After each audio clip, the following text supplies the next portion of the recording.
오늘은 주부, 여자 사사 드보라에 대해서 살펴보겠습니다.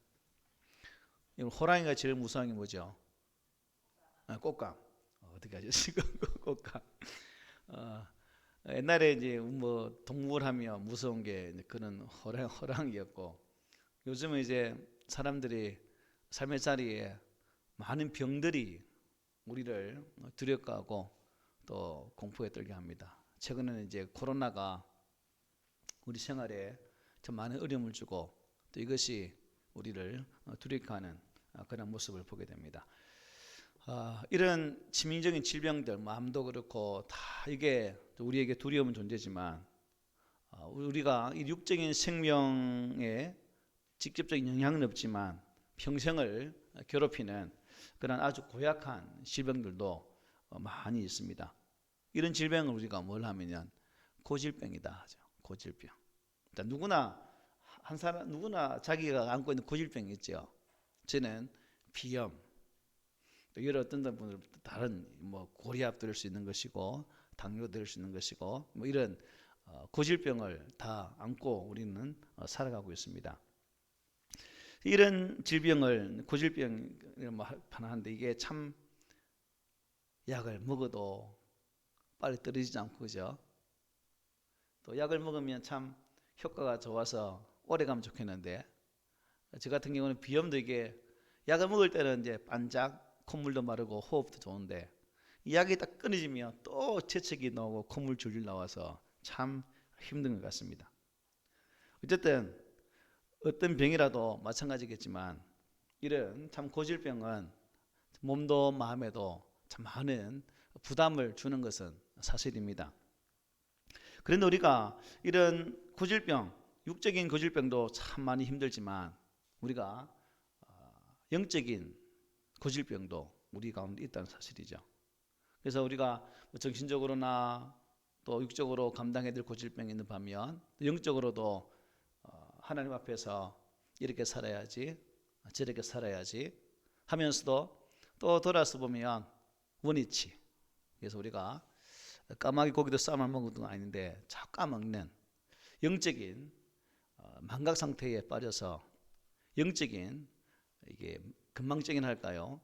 그런 고질병에 빠져서 살아갈 때가 참 많이 있습니다.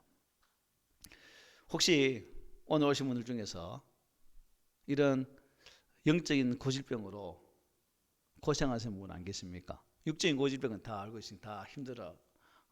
걷는 걸음을 보면 참 다리가 참 시원찮구나 알 수 있고, 얼굴을 보면 그 얼굴에 보면 아이고 참 몸에 여러 가지 안 좋아서 세상의 모든 짐도 다 안고 있는 것 같은 그런 분도 있고, 신앙생활을 하면서 혹 여러분들은 어떤 영적인 고질병을 가지고 있다고 느끼고 있습니까?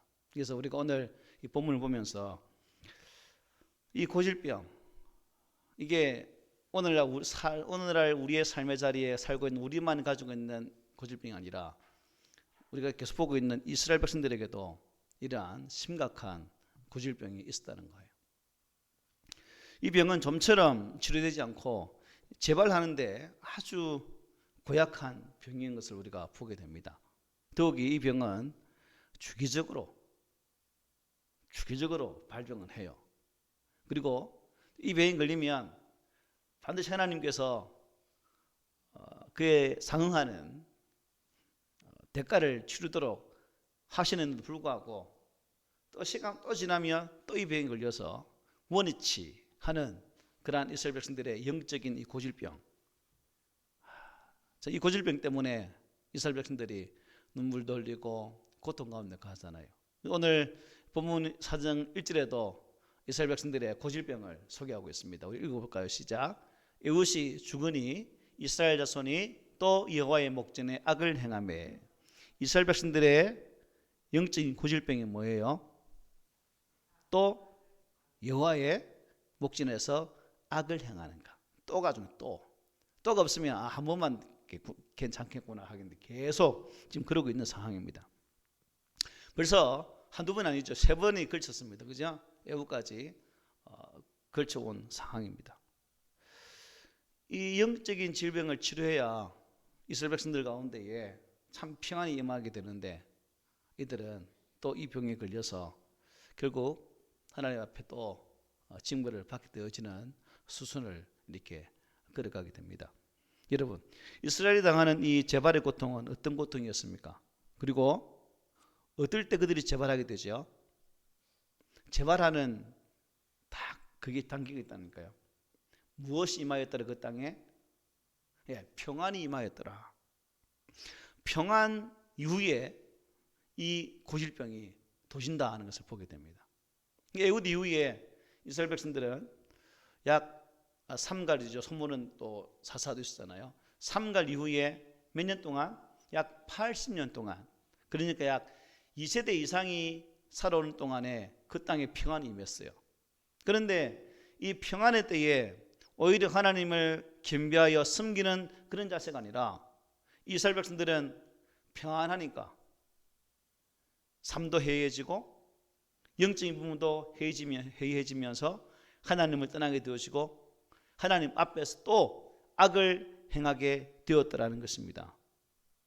결국 태평 시절에 하나님의 말씀을 의지하고 가정을 그렇게 세워간 것이 아니라 오히려 그 땅의 우상을 섬기면서 하나님을 떠나게 되어진 그들의 모습을 우리가 성경을 통해서 분명히 볼 수 있다는 사실이죠. 이 풍요와 평강의 시간을 자신의 육적인 것으로 활용해버렸던 이스라엘 민족, 이것이 그들이 가지고 있는 고질병 중에 하나였다는 것입니다. 이러한 사실이 여러분 우리에게 주는 교훈이 뭘까요? 우리는 하나님이 주시는 이 은혜와 축복을 방종과 타락의 기회로 사용해서는 안 된다는 거죠. 오히려 이러한 은혜의 때를 잘 선용해서 더욱더 온전한 믿음의 사람으로 세워지는 그러한 거룩한 작업들을 해가야 됨에도 불구하고 이스라엘 백성들은 그렇지 못했다는 거예요. 그래서 우리가 이 이스라엘 백성들의 삶을 우리의 반면교사로 삼고 우리는 더 이상 이 범죄에 물드는 그러한 습성을 가진 계속해서 습관적으로 죄와 붙어 사는 것이 아니라 그런 것들을 끊어버리고 하나님께서 주신 그 평안들을 우리의 삶에 계속 이어갈 수 있는 그러한 우리의 믿음이 되기를 바랍니다. 그래서 사도 바울은 갈라디아서 5장 13절에서 하나님 주신 자유를 육체의 기회로 삼지 말라라고 말씀하고 있거든요. 그래서 우리가 이것을 보면서 항상 깨어 기도하고 항상 주님께서 우리에게 원하시는 바 그것이 무엇인지를 알아서 성령께서 내 마음에 감동을 주시는 대로 순종의 자리로 나아가서 우리가 영적인 고질병 앞에서 무너지고 쓰러진 자가 아니라 이런 고질병이 올 때마다 하나님의 거룩한 말씀으로 담대히 물질 수 있는 또 당당히 설 수 있는 그러한 우리 모두가 되기를 축복합니다. 자, 이스라엘 백성들이 반복되는 이 고질병에 하나님은 뭐 하게 됩니까? 우리 잘 알고 있죠. 화를 내게 됩니다. 진노를 하게 된다는 거죠. 오늘 본문 2절 3절인데 우리 함께 읽읍시다. 시작. 여호와께서 하솔에게 통치하는 가나안 왕 야빈의 손에 그들을 파셨으니 그의 군대 장관은 하로셋 학고임에 거주하는 시스라요. 야빈 왕은 철병거 900대가 있어 20년 동안 이스라엘 자손을 심히 약대하였으므로 이스라엘 자손이 여호와께 부르짖었더라. 아멘. 이번에도 도진 고질병을 고치기 위해서 하나님이 수술대 위에 이스라엘 백성을 올립니다. 그 수술의 도구가 뭐예요? 하솔왕 야빈이다 라고 말씀하고 있습니다. 하솔왕 야빈을 이스라엘 백성들의 이 고질병을 고치는 도구로 사용한다는 거죠. 이 하솔왕 야빈, 혹시 여러분 김효성이라는 이름 들어본 것처럼 하솔왕 야빈 혹시 들어본 적 있습니까? 여러분까지는 소문이 안 갔는가요? 여호수아를 보면 여호수아가 이 야빈왕 하솔을 그 땅을 징벌하고 많이 죽이는 그 모습을 설명해 주고 있거든요. 여호수아 11장 1절에 보면 하솔왕 야빈이 이 소식을 듣고 마돈 왕 요밥과 시므론 왕과 악사 왕과 연합군을 형성하게 된다는 거죠. 이어지는 11장 10절 11절에 보면 이렇습니다. 하솔은 본래 그 모든 나라의 머리였더니 그때 여호수아가 돌아와서 하솔을 취하고 그 왕을 칼날로 쳐 죽이고 그 가운데 모든 사람을 칼날로 쳐서 진멸하여 호흡이 있는 자는 하나도 남기지 아니하였고 또 하솔을 불로 살랐다라고 말씀하고 있습니다.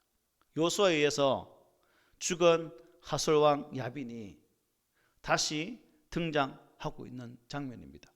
여기서 알 수 있는 것은 야빈은 왕 이름이 아니라 애굽 왕 이름 부를 때 어떻게 불러요? 바로라 부르죠. 그와 같은 칭호라는 칭호, 야빈 왕의 칭호입니다. 그러니까 여호수아의 정복 이후에 불과 100여년 만에 이 하솔 땅이 완전히 회복됐다는 거예요. 여호수아에 의해서 지배받게 되어졌던 그 땅이 다시 회복되어지고 이제 강성해서 어떻게 해요? 도리어 이스라엘 백성을 압제하는 그러한 힘 있는 그런 땅이 되었다는 거예요. 우리가 아까 저번에 봤던 에훗 이야기도 마찬가지죠. 에돔이 그랬잖아요. 모압도 약했지만 그것도 강성해서 이스라엘을 괴롭히는 그러한, 또 블레셋도 마찬가지겠지만, 그러면 여러분 여기 하솔 왕 야빈이 가진 전력 3절에 보니까 뭐가 900대라고요? 철병거가 900대다. 오늘날 말하면 이 철병거는 뭐하고 비슷할까요? 탱크.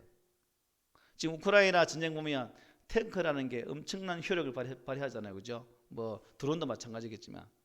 그래서 서방에서 우크라이나에 탱크를 막 지원해주는 그 모습을 볼 수 있는데, 그만큼 육지전에서는, 공병전에서는 이 철병거가 중요한 거죠. 그런데 이 하솔왕 야빈에게는 이 철병거, 즉 탱크와 같은 전쟁 무기가 900대가 있었다는 거예요. 아주 강력한 무기죠. 80년 동안 태평양 성대를 누렸던 이스라엘 백성들에게는 그야말로 피어있는, 태평양생을 지나면서 전쟁 준비도 전혀 하지 못했던 변변한 무기 하나 없는 그런 이스라엘입니다. 그 강력한 무기로 야빈은 그야말로 상당한 지역을 통치하고 있었다고 볼 수가 있습니다.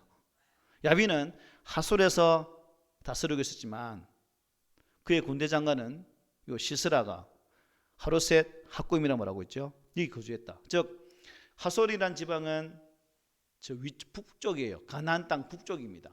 그런데 지금 여기 시스라가 있는 쪽은 하로셋 학고임은 밑에 갈릴리 호수 밑이거든요. 그러니까 거리가 있는 부분이에요. 그런데 하솔 야빈이 이 긴 땅을 차지할 수 있었던 것은 이러한 철병거를 가지고 있었기 때문에 쉽게 땅을 정복할 수 있는 힘을 가지고 있었다고 볼 수 있는 거죠. 철병거 때문에. 그래서 그는 넓은 지역을 다스리는 그러한 국가를 형성할 수 있었습니다. 하나님께서 또다시 반역한, 저 구실병이 걸린 이스라엘을 이 야빈의 손에 어떻게 했다고요? 파셨다라고 말씀했습니다. 그 결과 야빈 왕은 몇 년 동안요? 20년 동안 이스라엘 자손을 향해 억압을 했다. 즉 심히 학대를 했다라고 본문은 소개합니다. 자, 지금까지 반복되는 징계를 보면 여러분 하나의 공통점을 발견할 수 있습니다. 온젤이나 에훗이나 삼갈이나 이런 사사들을 쭉 살피면서 우리가 보았는데요. 이스라엘 백성들이 하나님을 떠나 구실병에 걸릴 때에 하나님이 이 병을 고치는 도구로 누굴 사용합니까? 치는, 병을 고치는 도구. 이스라엘 민족이 아니라 이방 민족을 들어서 그들을 친다는 거예요. 이방 민족의 손에 이스라엘 민족을 파셨다는 사실을 계속 말씀을 해줘요.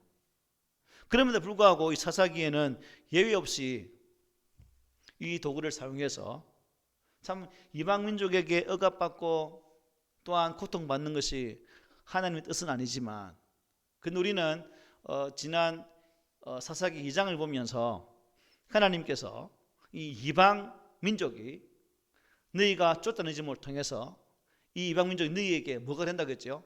가시가 된다는 말씀하신 바 있습니다.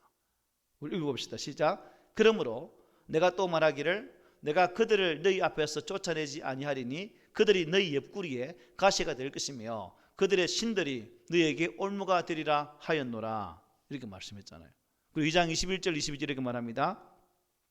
나도 여호수아가 죽을 때에 남겨둔 이방 민족들을 다시는 그들 앞에서 하나도 쫓아내지 아니하리니 이는 이스라엘이 그들의 조상들이 지킨 것 같이 나 여호와의 도를 지켜 행하나 아니하나 그들을 시험하려 함이라 하신지라. 하나님도 더 이상 쫓아내지 않는데요. 뭐 한다고? 시험하시려고. 가나안 땅에 이방 민족을 남겨두신 이유는 이스라엘 백성들이 하나님의 법을 순종하는가 아니하는가를 시험하시려고 남겨두었다라고 분명히 말씀을 하고 있습니다. 여기서 우리는 하나님이 얼마나 약속에 철두철미한지 볼 수 있죠.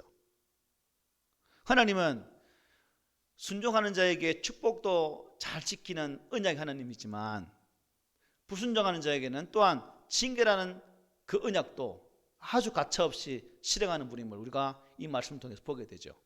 순종하면 은혜를 역사하시고 불순종하면 이방민족을 들어서 나라를 고통 가운데로 몰아가는 그 징계가 임한다는 사실을 분명히 볼 수 있다는 사실입니다. 그러므로 오늘날 우리가 참 복 받는 거 다 좋지만 복 받기 이전에 우리 하나님의 말씀에 대한 바른 신앙을 세우는 것 또한 하나님의 그 은혜의 복을 받을 준비라는 자급적인 측면에서 너무나 귀하다는 거예요. 내가 주신 하나님의 말씀 앞에 서서 이스라엘 백성들이 그 말씀을 지킬 때에 받았던 그 은혜의 복이 그들만의 복이 아니라 곧 나를 향한 은혜의 복이 되기를 소망하면서 말씀을 바로 세우는 그 작업이 우리에게 참 필요한 때에 우리가 살고 있다는 것입니다. 자, 여러분, 이 하솔 왕 야빈이 이스라엘 백성들에게 압제를 하게 되어지는데 20년 동안 고통을 받게 되어집니다.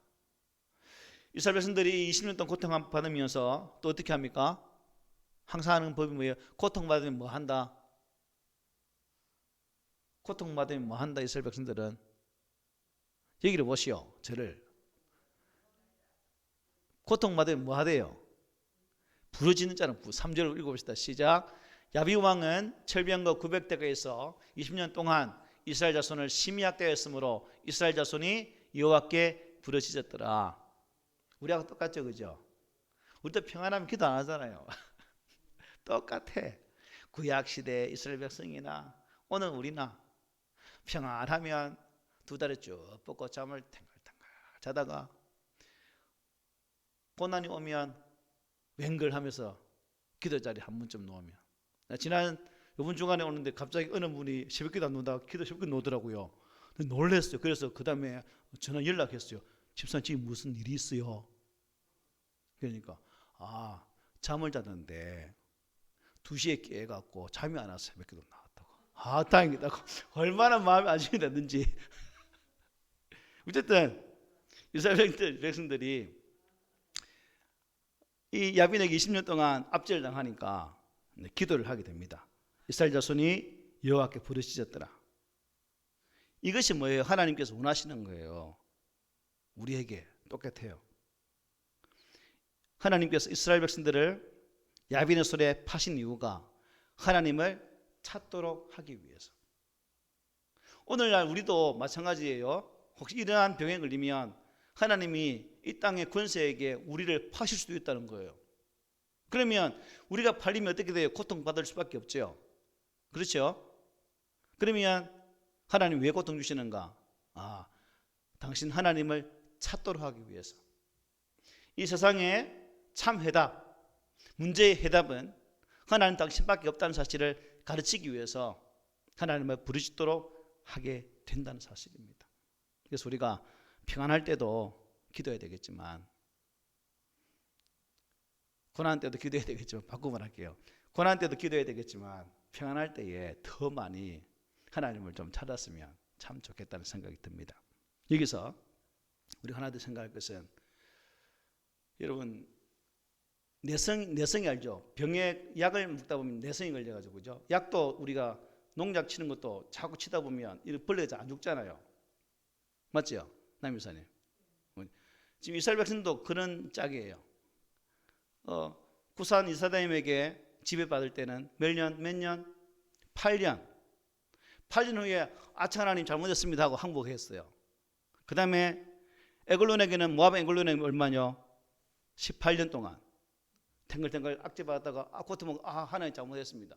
지금 야빈에게는 몇 년요? 20년. 이게 죄에 대해서 내성이 생기니까 이게 아픈 건지 이게 나쁜 건지 하나님 앞에 잘못된 건지 잘된 건지 쌍코비 터지고 나니까 이제 그때서 비로소 정신을 차리는 거예요. 그래서 그게 20년 걸려요. 20년. 처음에는 8년 딱 10년 돼가지고 18년 됐다가 또 플러스 2년 되고 20년. 우리 애들도 캐다 보면 집에 해초리 때리다 보면 자꾸 맞는 게 어떻게 해요? 이제 강해지니까 때려보세요. 뭐 그렇잖아요. 그것처럼 이스라엘 백성들이 막 지금 그런 상태인 것 같아요. 이스라엘 백성들이 하나님의 징계를 받는 일이 반복되면서 더 심한 징계가 주어질 때까지 뉘우치지를 전혀 안 했다는 겁니다. 이것이 오늘날 우리도 두려워해야 할 부분입니다. 양심이 무뎌지고 화인맞은 양심이 되어지면 하나님이 우리에게 은혜 주셔서 성령으로 말미암아 깨닫게 하셔도 반응이 없을 수 있다는 거예요. 반응이 없어. 우리도 죄 가운데 살고 있죠. 그런데 문제는 죄라고 알고 있으면서도 하나님 깨닫게 하실 때는 반드시 지체 말고 당장에 회개해야 되지만 죄네 그냥 넘어가. 이게 우리 일상이거든요. 이스라엘 백성들 똑같죠. 뇌성이 생겨서 이거 뭐 견디다 보면 괜찮겠지. 시간 지나면 괜찮겠지. 이게 바로 우리들의 모습입니다. 그런데 우리는 죄가 깨달아질 때 어떻게 하라고요? 시간 끌지 말고 또 버티지 말고 속히 회개함으로 하나님 은혜를 회복할 수 있는 그러한 우리가 되어야 될 줄 믿습니다. 그들이 20년 만에 부르짖으니까 하나님은 또 응답하십니다. 참 우리 하나님 얼마나 좋으신 분입니까? 하나님 못 살겠어요, 미치겠어요, 힘들어요, 고통스러워 죽겠어요. 막 부르짖으니까 하나님 또 응답하십니다. 4절 5절입니다. 시작. 그때에 라피돈의 아내 여선지자 드보라가 이스라엘의 사자가 되었는데 그는 에브라임 산지 라마와 베델 사이 드보라의 종려나무 아래에 거주하였고 이스라엘 자손은 그에게 나아가 재판을 받더라. 4절에 보니까 그때에 라피도시 아내 여선지자 드보라가 이스라엘의 사사가 되었다 기록하고 있습니다. 여러분은 여기에서 좀 어떤 느낌 들어요? 20년 동안 고통받다가 하나님 도와주세요 외쳤는데 얘다 이 사람들 도와줄 사람이야 내 보낸 게 누구예요? 여자라. 여자. 하나님 지금 야비는 700대가 900대가 있는데 여자가 나와서 무슨 싸움이 되겠어요? 우리가 생각하면 이럴 수도 있죠. 그런데 하나님은 최강을 자랑하는 그 야빈의 병력에 대항해서 이 드보라를 지금 내세우고 있습니다. 게임이 되겠습니까? 게임이 안 되죠. 근데 우리가 계속해서 온열도 마찬가지고 애굽도 마찬가지였고 삼갈도 마찬가지잖아요. 연세 드신 온니엘, 장애자 에훗, 농사짓는 농부 삼갈. 참 세상적 관점에서 볼 때는 힘도 없고 참 연약한 것으로 보이고 또 힘을 쓰지 못할 것처럼 보였지만 하나님은 그 약한 자를 들어서 사용하셔서 강력한 적들을 파하시고 하나님 백성들을 구원하는 모습을 우리는 그동안 세 분의 사사를 통해 보아왔습니다.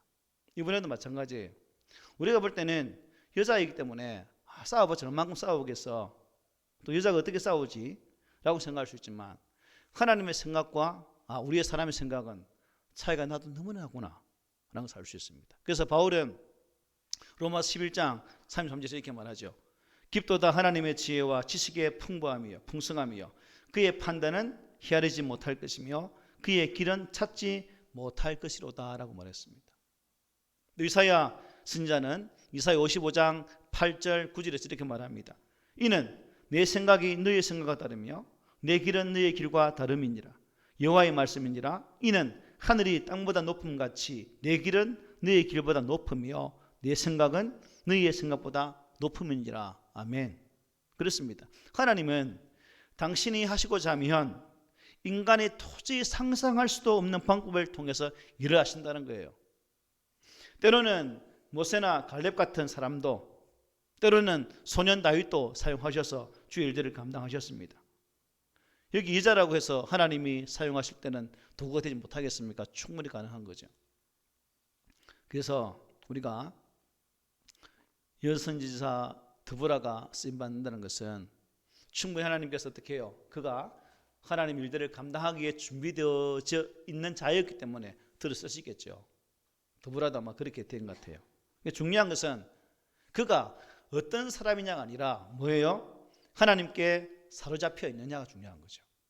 우리도 연약한 사람일 수 있고 부족한 사람일 수 있습니다. 그러나 우리의 마음의 중심이 하나님께 있는가 없는가에 따라서 귀하게 쓰실 수가 있다는 거예요. 그런 측면에서 우리가 하나님께 중요성을 가지고 하나님의 또 중요한 일에 쓰임받을 수 있는 그러한 우리가 되었으면 좋겠습니다. 그래서 바울은 믿음의 아들 디모데에게 뭐라고 말씀했습니까? 이렇게 말씀하잖아요. 큰 집에는 금그릇과 은그릇뿐 아니라 나무그릇과 질그릇도 있어 귀하게 쓰는 것도 있고 천하게 쓰는 것도 있나니 그러므로 누구든지 이런 것에서 자기를 깨끗하게 하면 귀히 쓰는 그릇이 되어 거룩하고 주인의 쓰심에 합당하며 모든 선한 일에 준비함이 되리라고 말씀하셨어요. 다시 한번 본문을 강조합니다. 하나님께서 쓰시지 못할 사람은 아무도 없다는 거예요. 저와 여러분도 하나님께서 사용하실 만한 깨끗한 그릇으로 준비되어 있기만 한다면 얼마든지 쓰임받을 수 있다는 겁니다. 나이는 상관이 있나요? 상관이 없다는 거죠. 나이는 뭐에 불과하다? 숫자에 불과한 거예요. 늙었다고 포기하지 마세요. 네. 아무튼 드보라는 오늘 5절 본문의 5절에 보니까 에브라임 산지 라마와 베델 사이 드보라의 종려나무 아래에서 거주했다고 합니다. 이 라마와 베델, 바로 라마는 이게 베델 바로 밑에 있죠. 예루살렘과 어간입니다. 그런데 이곳은 베냐민 지파 땅이에요. 그런데 하솔 야빈 왕 어디에 있습니까? 북쪽에 있죠. 보통 이제 그동안 온열이나 또 에웃이나 삼가를 사용할 때는 그 지역의 사람을 세워서 하나님이 그 지역 속에 싸우게 하심을 통해서 이기게 하셨거든요. 그런데 드보라는 지금 이게 스불론 지역이 아니에요. 그러니까 그동안의 원칙과는 맞지 않는 사람이 뽑힌 거예요. 그런데 이 문제, 즉 왜 하나님은 다른 지역의 사람 드보라를 세웠을까? 그 지역의 사람 안 쓰고. 그런데 오늘 본문 6절 7절에 보면 그 답이 나와 있어요. 읽어봅시다. 6절 7절 시작. 드보라가 사람을 보내어 아비노함의 아들 바락을 납달리 게데에서에서 불러다가 그에게 이르되 이스라엘의 하나님 여호와께서 이같이 명령하지 아니하셨느냐? 너는 납달리 자손과 스불론 자손 10,000명을 거느리고 다볼산으로 가라. 내가 야빈의 군대 장관 시스라와 그의 병거들과 그의 무리를 기송강으로 이끌어 내게 이르게 하고 그를 내 손에 넘겨주리라 하셨느니라. 이게 6절에 보니까 누구요? 누가 등장합니까? 아비노함의 아들 누구? 바락. 드보라는 사람을 보내어서 바락을 불러오게 합니다. 그런데 이 바락은 어디 사람이에요? 납달리 게데스, 바로 그 지역의 사람이라. 결국 이것을 보면 하나님은 이 선지자 이 드보라의 힘을 통해서 야빈을 공격하는 것이 아니라 시스라를 공격하는 것이 아니라 이 드보라는 하나님의 입술이 되어서 바락을 세우시고 하나님은 그를 통해서 일하게 하신다는 사실을 보게 되죠. 드보라는 하나님의 입으로 사용되어지고 그를 통해서 하나님의 계시가 바락에게 전해지는 그런 모습이 바로 6절 7절에 보게 됩니다. 그래서 납달리 자손과 스불론 자손 10,000명을 거느리고 다볼산으로 가라라고 이렇게 말을 전해주죠. 결국 이것은 무슨 의미인가? 드보라는 여자입니다. 한 아내고 또 어머니예요. 참 연약하고 부족한 처럼 보였지만 하나님은 그 여인의 입술을 통해서 바락을 부르시고, 하나님은 그녀에게 계시의 말씀을 주시고, 또한 바락이 어느 지역으로 나가서 싸울지를 그녀를 통해서 자세하게 전달하는 모습을 우리는 분명히 보게 됩니다. 이스라엘을 가나안 왕 야빈의 손에 파신 하나님께서는 이제 이스라엘의 부르짖음을 들으시고 가나안 왕 야빈의 군대장관 이 시스라를 바락의 손에 붙이겠다고 약속을 해 주셨습니다. 오늘 본문에는 결국 누가 쓰임 받아요? 드보라와 바락이 쓰임을 받습니다. 말씀 마칠게요. 하나님께서 쓰시지 못할 사람 아무도 없습니다. 우리는 일꾼을 세울 때마다 항상 내뱉는 게 뭐예요? 아이고 나는 부족해서 안 됩니다. 알아요. 저도 부족해요. 다 부족하죠. 그러나 부족하지만 하나님께서 함께 하시고 하나님께서 그 일을 할 수 있도록 도우시면 연약한 자이지만 능히 맡기신 바 되어진 그 일들을 할 수 있다는 사실을 또한 깨닫게 됩니다. 오른손을 쓰지 못했던 에훗도 마찬가지였고 시골 농부에 지나지 않았던 삼갈도 마찬가지였고 다 마찬가지였습니다. 그래서 우리는 여러분이 이 신앙의 삶을 살아감에 있어서 내가 할 수 있는 것은 드보라도 마찬가지고 바락도 마찬가지겠지만 하나님이 쓰실 만한 그릇으로 준비되어진 삶을 사는 것이 내가 감당해야 될 몫이다 하는 것을 깨닫게 됩니다. 하나님 내가 이러니 저러니 써주십시오가 아니라 하나님 쓰심 앞에 항상 준비된 자세, 하나님 말씀으로 겸비되어지고 내게 주어진 은혜의 복이 내 육신의 욕심으로 잘못 사용되지 않도록 항상 겸비하면서 하나님의 선하신 목적대로 쓰기 위해서 나아가는 그러한 모습이 우리 가운데 있을 때, 또한 내가 평안할 때 기도함을 통해서 그 하나님 은혜를 항상 구하는 그런 영적인 준비되어진 모습으로 서 있을 때 우리는 하나님의 귀한 도구로 쓰임받을 수 있다는 사실입니다. 그래서 우리 성도들이 연세에 상관없이 남녀노소에 상관없이 하나님께서 우리를 들어서 사용하시고 또 교회를 통해서 일이 주어질 때에 그 일 앞에서 아멘으로 순종해서 하나님 교회가 정말 규모 있는 모습으로 잘 세워져가는 그 은혜가 있기를 오늘 말씀으로 축복을 드립니다. 아멘.